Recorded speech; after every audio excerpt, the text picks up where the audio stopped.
Praise the Lord. आप सभी को पुरुत्थान दिवस की हार्दिक शुभकामनाएं। पुरुत्थान दिवस अर्थात मृत्यु पर विजय का पर्व, Easter. Happy Easter all of you.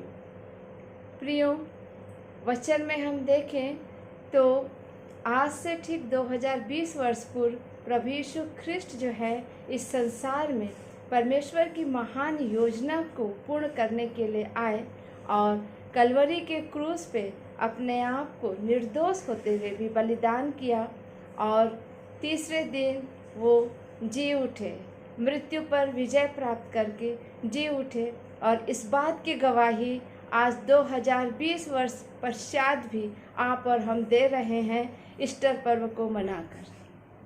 Bible में अगर हम देखें तो सुसमाचार में, चारों सुसमाचार में इसका वर्णन हमको मिलता है। पुरुत्थान का, यीशु मसीह के पुरुत्थान का वर्णन हम पाते हैं मत्ती, मार्क, लूक और यूहन्ना में हमें इसका वर्णन मिलता है। प्रियो, उस समय जब गुड फ्राइडे के दिन प्रभु यीशु ख्रिस्ट ने अपने आत्मा परमेश्वर पिता को सौंपकर अपना प्राण त्याग दिया, तो उनके प्रिय चेले जो थे, प्रिय लोग जो थे, वो उनकी बॉडी को रोमी साम्राज्य से अनुमति लेकर के कब्र में रख दिए। और चूंकि वहाँ पे रोमी सरकार थे, तो कब्र के ऊपर रोमी सरकार ने एक बड़ा पत्थर रख के यीशु मसीह के कब्र को उन्होंने सील कर दिया था और उस पर पहरेदारी बिठा दी गई थी। सैनिकों को वहाँ उस कब्र की रखवाली करने के लिए रख दिया गया था, क्योंकि रोमी सरकार को ये डर था कि कहीं यीशु की बॉडी को उनके चेले जो हैं वो चुरा कर ना ले जाए, और इसलिए वहाँ पर कड़ी पहरेदारी थी।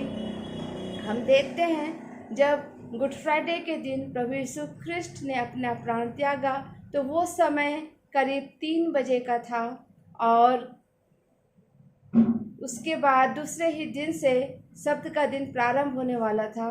और सब्त के दिन उस समय जैसी प्रथा थी, कोई कार्य नहीं किया जाता था, और इसीलिए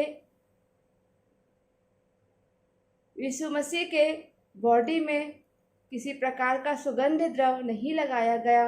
और हम वचन में पढ़ते हैं कि सप्ताह के पहले दिन मरियम मगदलनी, मरियम यीशु की माता और अन्य मरियम, इस प्रकार से कुछ महिलाएं थी जो सुगंधित द्रव लेकर के वहाँ पर पहुँची। और जब वहाँ पहुँची तो वो देखती हैं कि कब्र में जो बड़ा पत्थर था वो लुढ़का हुआ है, और कब्र में यीशु मसीह की जो बॉडी है, जैसा वो सोच रही थी वैसा वहाँ नहीं पाई, वहाँ पे उनकी बॉडी नहीं मिली। परंतु वहाँ पे 2 स्वर्गदूत थे और उन स्वर्गदूतों ने उन्हें बताया कि तुम जिसे ढूंढती हो वो यहाँ नहीं है, परंतु अपने वचन के मुताबिक वो जी उठा है, और देखो यह वह स्थान जहाँ पे उसे रखा गया था वो खाली है। और इस बात की गवाही उन महिलाओं ने अन्य लोगों को, यीशु मसीह के चेलों को दी। इसके बाद हम देखते हैं कि सबसे पहले प्रभु यीशु ख्रिस्ट जो है वो मरियम मगदलनी को दिखाई दिए और बताया कि मैं पुनः जीवित हो उठा हूँ, मृत्यु पर मैंने विजय प्राप्त की है। और इस बात को अन्य सब लोगों को बताने की बात उन्होंने कही। और फिर हम देखते हैं प्रभु यीशु मसीह इसके पश्चात 2 यात्रियों को जो गांव की ओर जा रहे थे वहाँ पे दिखाई दिए, और इसके पश्चात बाद में 11 चेलों को भी वो दिखाई दिए। और अगर हम देखें प्रेरितों के काम 1 अध्याय 3 पद, तो वो कई प्रकार से अपने आप को प्रमाणित करते रहे और बताते रहे कि वो जीवित परमेश्वर हैं। और हम देखते हैं 40 दिन तक वो लोगों के मध्य में दिखाई दिए, उनके साथ बातें की, उनके साथ भोजन किया, और इस प्रकार उन्होंने स्वयं भी अपने आप का प्रकटीकरण किया कि वो जीवित परमेश्वर है, वो उनका पुनरुत्थान हुआ है। फिर हम देखते हैं 40 दिन के पश्चात लोगों से बातें करते हुए, अपने चेलों को आज्ञा देते हुए सभी के सामने वो स्वर्ग की में उठा लिए गए, उनका स्वर्गारोहण हो गया। और उस समय करीब 500 लोगों की भीड़ जो थी वहाँ पर थी, जो प्रभु यीशु ख्रिस्ट को स्वर्ग की ओर जाते हुए देख रही थी। और हम देखते हैं इस बात की गवाही आगे चलकर पौलुस स्वयं देता है, जब प्रभु यीशु ख्रिस्ट से उसकी मुलाकात दमिश्क के रास्ते पर हुई। पौलुस ने स्वयं कहा कि उसने जीवते परमेश्वर को अपनी आंखों से देखा है और उसने उससे बातें की हैं। इसके साथ ही साथ पौलुस इस बात को भी कहता है कि जब प्रभु यीशु ख्रिस्ट का स्वर्गीय रोहण हुआ, उस समय जो वहाँ पे लोग थे, जो 500 लोग थे, उनमें से कुछ लोग आज भी जीवित हैं और उससे इस बात का प्रमाणीकरण हो सकता है, मिल सकता है कि प्रभु यीशु ख्रिस्ट जीवित परमेश्वर हैं। क्योंकि जब पौलुस इस बात को लिख रहे थे और जब प्रभु यीशु ख्रिस्ट का स्वर्गारोहण हुआ, तो इन दोनों के मध्य करीब 30 वर्ष का गैप था। तो वो लोग जो थे, उसमें से कुछ लोग जो थे, पौलुस जब इस बात को लिखते हैं तब जीवित थे और वो इस बात की गवाही दे रहे हैं कि प्रभु यीशु ख्रिस्ट जो है वो जीवित हुआ।